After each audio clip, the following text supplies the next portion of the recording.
Sábado que vem, começam a ser aplicadas as provas do exame. Será a vez das questões de ciências humanas e suas tecnologias e ciências da natureza e suas tecnologias com duração de 4h30, como eu disse.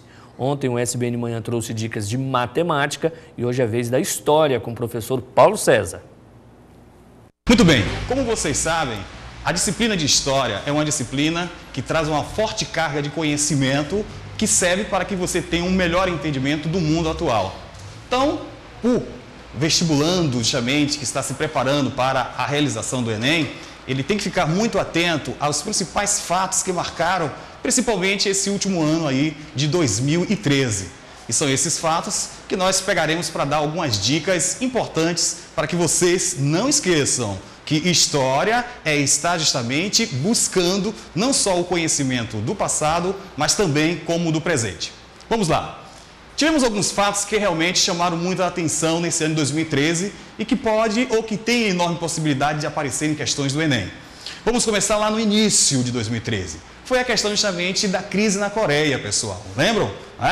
A Coreia do Norte, naquele processo justamente de tentativa em relação a algumas ameaças à Coreia do Sul e aos Estados Unidos, provocaram toda uma situação delicada que já é conturbada historicamente. E quando nós falamos justamente da Coreia, justamente, o que é que nós lembramos? Guerra Fria. A Guerra Fria é um período justamente da história marcado pela bipolaridade entre Estados Unidos e ex-União Soviética. E ali naquele contexto, no ano de 1950 a 1953, tivemos o chamado conflito da Coreia, que teve como uma das principais consequências a divisão da Coreia. Coreia do Norte socialista, Coreia do Sul capitalista. A coisa não para por aí em termos justamente de fatos atuais que marcaram esse, podemos dizer assim, primeiro momento, do primeiro semestre justamente aí de 2013. Podemos também trazer a questão da morte de Margaret Thatcher. E quando nós falamos da morte da ex-primeira-ministra justamente da Inglaterra, qual é justamente a temática, a história que nós buscamos? Aí nós lembramos, durante o governo de Margaret Thatcher, nos anos 80 do século passado, tivemos a guerra justamente das Malvinas, quando ela era primeira-ministra justamente da Inglaterra. Essa guerra aconteceu em 1982, vocês lembram muito bem disso, não é? E também, quando nós lembramos de Margaret Thatcher, um outro aspecto importantíssimo está justamente no tocante à questão do neoliberalismo. Lembram? Quando Margaret Thatcher ascende justamente ao poder lá na Inglaterra, nos anos 80, ela será a primeira-ministra que implementará as medidas dessa chamada política neoliberal.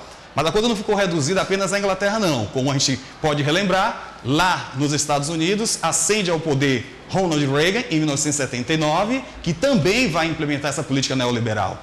E, na Alemanha, o primeiro-ministro Helmut Kohl também vai implementar essa política neoliberal. Então, 3 países, que são países considerados ricos e potências econômicas, que foram os pioneiros na implementação da política neoliberal. E falando de neoliberalismo, uma coisinha que vocês não podem esquecer nunca é a questão do chamado Consenso de Washington. Esse Consenso de Washington foram justamente o quê? Os pontos, as medidas que os norte-americanos tomaram do ponto de vista de como seria implementada essa política neoliberal para o mundo.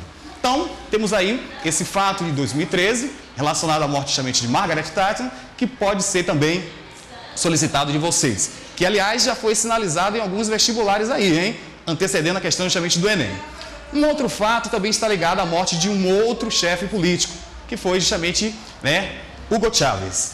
Como todos sabem, uma figura muito polêmica, uma figura extremamente polêmica quando se posicionava em relação principalmente aos Estados Unidos. E a remontagem que a gente tem que trazer do ponto de vista histórico, quando falamos de Hugo Chávez, é com relação justamente o quê? A sua chamada Revolução Bolivariana. E esta Revolução Bolivariana, a gente tem que buscar um viés histórico do próprio processo de independência da América Latina. Pois a Revolução Bolivariana, proposta justamente por Hugo Chávez, tinha como um principal ponto o quê? Todo um processo de implantação de um socialismo dentro daquilo que seria da Venezuela. Porém, a gente tem que entender que falar de Revolução Bolivariana é remontar a Simão Bolívar, um dos principais líderes daquilo que seria do processo da independência de alguns países da América Latina. Essas são algumas dicas que a gente traz para vocês ficarem atentos, tá ok?